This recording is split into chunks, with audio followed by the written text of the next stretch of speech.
Hi, welcome to part 5 of my gazebo build. If you're still watching, thank you for watching. In this video, we're going to cover the layout for the rafters for the common and the hip rafter. Before we start cutting the rafters, we have to determine the size of the plate minus the cupola support to figure out the difference for the rafters. Before we start cutting the rafters, I want to mention that I used a single plate. I used the metal strip in the corners with multiple screws attached to keep the sections together. I used a mirrored image hip rafter in the corner, toe-nailed to the bottom and screwed to each other. Take note of the ceiling where all the rafters meet. I did a double octagon for strength, and then the cupola sits on top of that. Here I'm looking up inside the cupola from the inside of the gazebo. Here I'm standing inside of the gazebo. What I did in my case is I used a double support for the cupola. In my calculations, I used the outside edge of the outer rim of the support. For the common rafters, you just cut them from here to the bird's mouth to the end. For the hip rafter, you cut from this short end to the bird's mouth to the end.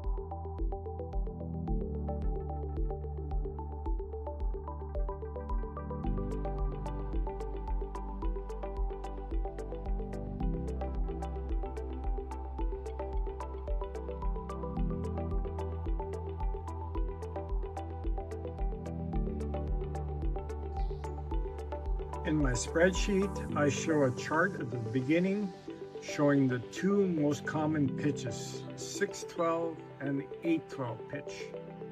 In my example, I used the 6/12 pitch with a 6-inch overhang. The rafters need to be shortened because of the cupola support. The support became the center post for my calculation. The previous clip showed the dimensions of the cupola support. Here I enter the total distance of the plate taken from the outside edge. You can ignore some of the calculations except common run. We can use all three, common run, hip run, length of side, to calculate the floor joists. In the first column, we calculate both rafter lengths to bird mouth. Common run wall plate minus common run cupola support times both the common rafter factor and the hip rafter factor. The second column we calculate to hangover, in my case 6 inches for both the common and hip rafter, using both relative factors for calculation. At the bottom you'll see the setting for your carpenter square for the hip rafter. One side is set at 6 inches and the other side of your square is set at 12 7/8. The reason why is you have less pitch on your hip rafters. When you set your carpenter square at a 6/12 pitch, you should get an angle of 26.57 degrees. So it's pretty straightforward for cutting your common rafter. Here I'm showing an example of the left hip rafter. When I assemble it on the plate, you'll understand what the left hip rafter is.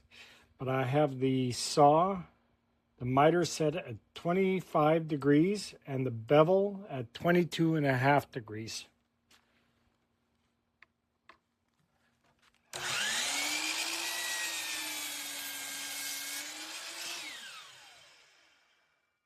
What I would suggest you do is do a 14-foot piece and cut it the full length, first of all, so you should be able to get 2 hip rafters left side out of 14 feet.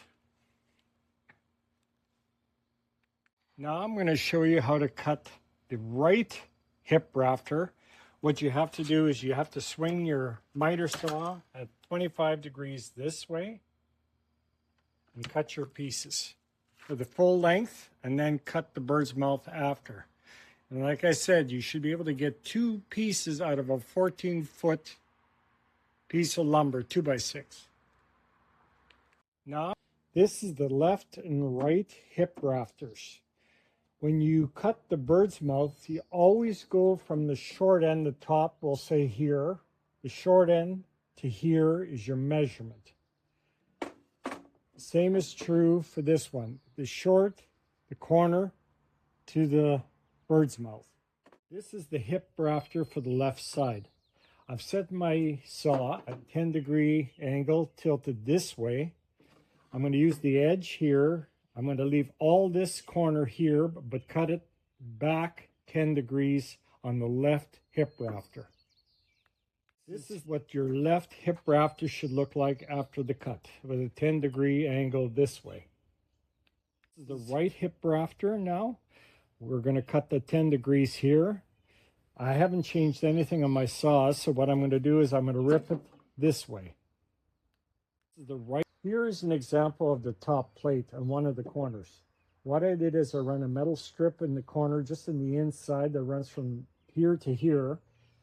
It's about 3/4 of an inch wide. It's used for a tie down for your hot water tank in case of an earthquake. This is your left hip rafter that sits here. I toenailed it on both sides, but it's in line with this corner. This is your right hip rafter that sits here. What I would suggest after you toenailed it here is when you put screws here, put them on an angle. Don't put them on the side, because when you stain your gazebo or you're sitting inside, you may see the heads of the screws. It's just nice and clean if you put it on an angle here and here and you don't see it from the inside.